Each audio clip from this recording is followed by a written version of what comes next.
Hello students, आज के इस जबरदस्त मास्टर क्लास में सभी का स्वागत है। आज हम लोग एक ऐसे करंट अफेयर्स टॉपिक पर डिटेल में बात करने वाले हैं जो एग्जाम पॉइंट ऑफ व्यू से इनक्रेडिबली हाई यील्ड है। देखिए, इंडिया को रिसेंटली 3 नए वॉरशिप्स मिले हैं, आईएनएस दुनागिरी, आईएनएस संशोधक और आईएनएस अग्रे। तो बिना कोई टाइम वेस्ट किए इस डीप डाइव की शुरुआत करते हैं। ऑल राइट, तो शुरू करते हैं अपने पहले सेक्शन से, हिस्टोरिक लॉन्च और हमारे मैरीटाइम थ्रेट्स। यहाँ पे एक स्टिकी नोट है जिस पर क्लियरली लिखा है कि हमारा आज का टॉपिक है डिफेंस एंड सिक्योरिटी और करंट अफेयर्स।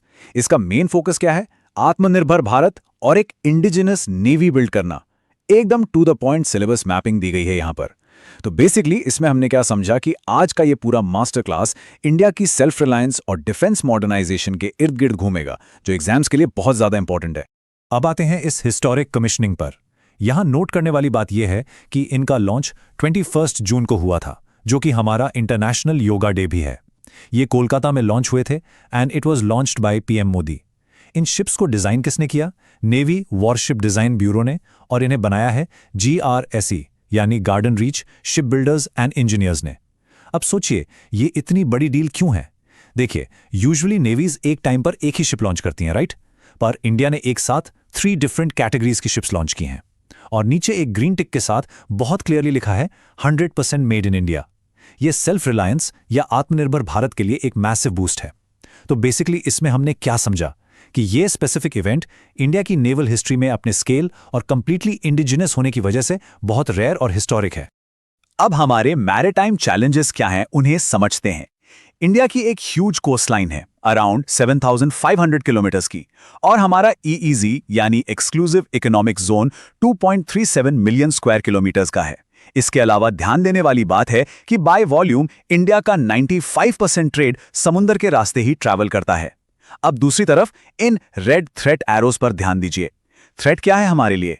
पहला, चाइना की नेवी इंडो पैसिफिक में रैपिडली एक्सपैंड कर रही है, और दूसरा, पाकिस्तान बे ऑफ बंगाल में चाइनीज होंगोर क्लास सबमरीन्स डिप्लॉय करने का प्लान कर रहा है। इसीलिए नीचे लिखा है कि हमें सिर्फ नॉर्मल कॉम्बैट शिप्स नहीं चाहिए, we need a balanced navy. तो बेसिकली इसमें हमने क्या समझा कि अपनी मैसिव कोस्ट लाइन और वाइटल ट्रेड रूट्स को प्रोटेक्ट करने प्लस चाइना और पाकिस्तान के ड्यूअल थ्रेट्स को काउंटर करने के लिए हमें एक बैलेंस्ड नेवी की सख्त जरूरत है। चलिए, अब बेस सेट हो चुका है, तो आगे बढ़ते हैं और इन तीनों नए प्लेटफॉर्म्स का एक ओवरव्यू लेते हैं। आइए इन 3 प्लेटफॉर्म्स का एक क्विक लुक लेते हैं। यहाँ पहला शिप है INS दुनागिरी। ये एक प्रोजेक्ट 17A स्टेल्थ फ्रिगेट है, जिसे हम यहाँ द फाइटर बुला रहे हैं। इसका प्राइमरी जॉब है सरफेस वॉरफेयर, कैरियर्स को एस्कॉर्ट करना और एयर डिफेंस। दूसरा शिप है INS संशोधक। ये एक सर्वे वेसल है जिसे द साइंटिस्ट की कैटेगरी में रखा गया है। इसका काम है ओशन मैपिंग और सीबेड इंटेलिजेंस कलेक्ट करना। और तीसरा शिप है INS अग्रे। ये एक आरनाला क्लास ASW है, यानी द हंटर। इसका जॉब है शालो कोस्टल वाटर्स में एनिमी सबमरीन्स को हंट करना। यहां पिंक स्टिकी नोट पर ध्यान दीजिएगा, ASW का फुल फॉर्म होता है एंटी सबमरीन वॉरफेयर। तो बेसिकली इसमें हमने क्या समझा कि इंडिया ने एग्जैक्टली अपनी कॉम्प्लेक्स जरूरतों के हिसाब से 3 अलग अलग स्पेशलाइज्ड शिप्स लॉन्च की हैं, एक लड़ने के लिए, एक रिसर्च के लिए और एक शिकार करने के लिए। चलिए, अब पहले मेजर वेसल को और डिटेल में समझते हैं।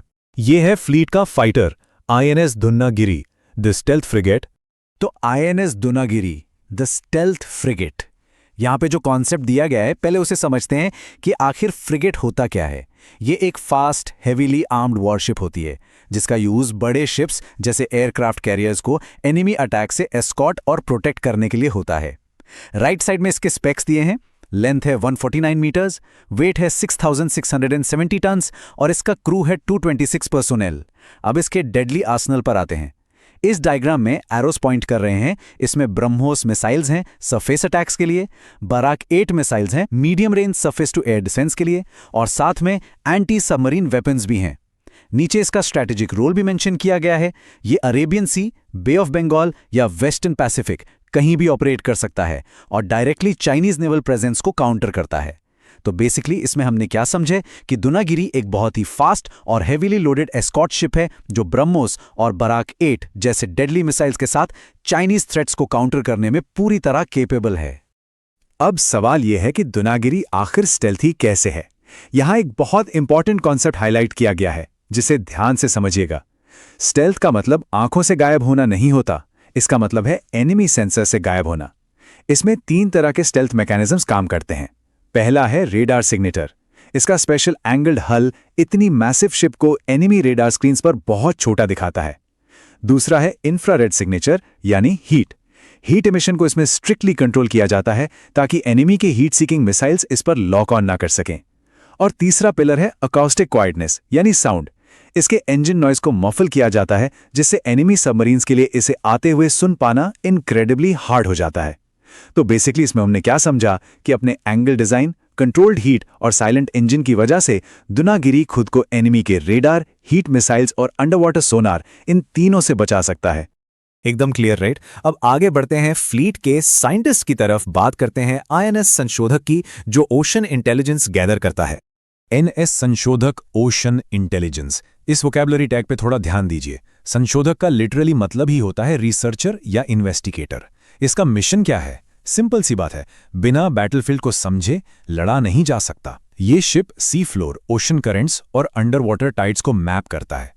अब डिटेल्स पर ध्यान दें कि इसके अंदर क्या कूल टेक दी गई है। इसमें एयूवीज हैं यानी ऑटोनोमस अंडर वाटर व्हीकल्स, जो अंडर वाटर ड्रोन्स की तरह ही होते हैं। इसमें आरओवीज यानी रिमोटली ऑपरेटेड व्हीकल्स हैं और साथ में मल्टी बीम एको साउंडर्स भी हैं। स्टिकी नोट यहां बताता है कि ये सब tools precise maritime charts create करते हैं ताकि हमारे combat ships under water mountain से न टकराएं। तो बेसिकली इसमें हमने क्या समझा कि संशोधक एक हाईटेक फ्लोटिंग लेबोरेटरी है जो ड्रोन्स और साउंडर्स का यूज करके नेवी के लिए समुद्र के नीचे का एकदम एक्यूरेट नक्शा तैयार करता है। लेकिन यहां एक क्वेश्चन बनता है कि why is ocean mapping so important? ये फ्लोचार्ट इस पूरी बात को बहुत आसानी से एक्सप्लेन करता है। आईएनएस संशोधक के डेटा के दो मेन यूजेस होते हैं, मिलिट्री और सिविलियन। मिलिट्री यूजेस में आता है सबमरीन्स के लिए सेफ हिडन रूट्स प्लान करना, माइन वॉरफेयर को सपोर्ट करना, और एम्फीबियस ऑपरेशंस यानी ट्रूप्स को सेफली बीचेस पर लैंड कराना।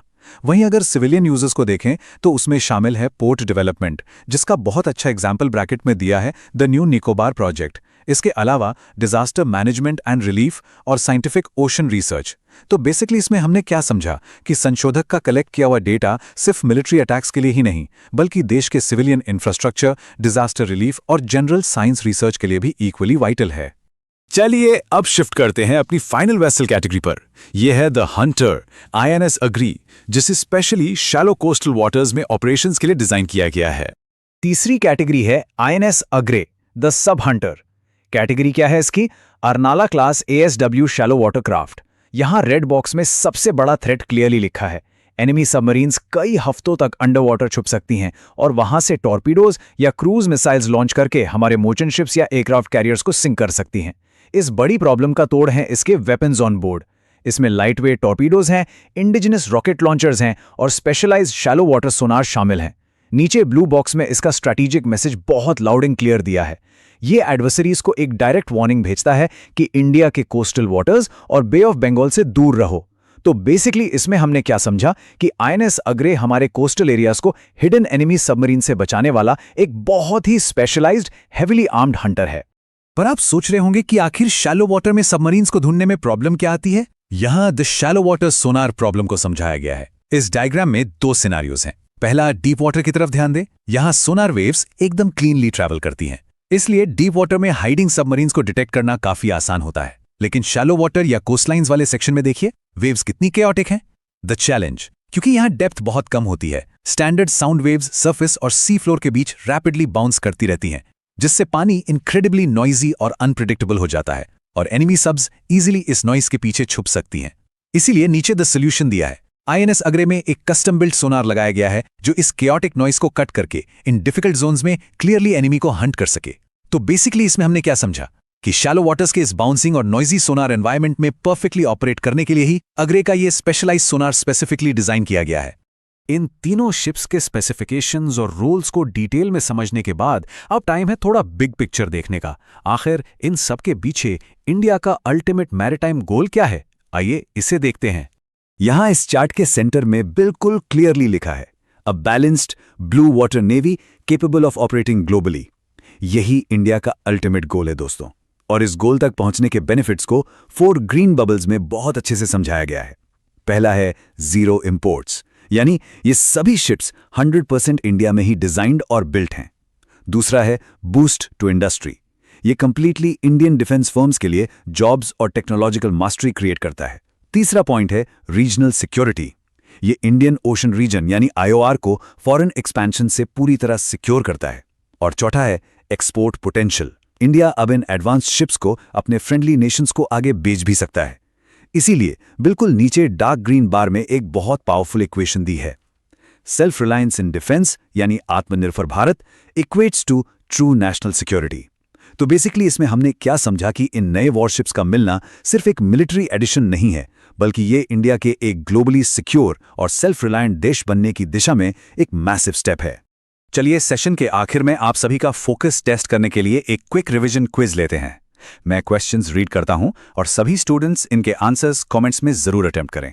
क्वेश्चन 1, इन 3 शिप्स में से कौन सी शिप डेडली ब्रह्मोस मिसाइल से इक्विप्ड है? संशोधक, दुनागिरी या अग्रा? क्वेश्चन 2, अगर कोई एनिमी सबमरीन हमारे बीचेस के पास छुप जाती है तो हम किस शिप को भेजेंगे? हिंट यहां दिया है कि it specialises in bouncing Sonar waves. और क्वेश्चन 3, ASW का फुल फॉर्म क्या होता है? यहां नीचे आंसर्स अपसाइड डाउन दिए हुए हैं, पर एग्जाम पैटर्न के हिसाब से आपको इनको बिना देखे खुद सॉल्व करने का ट्राई करना है।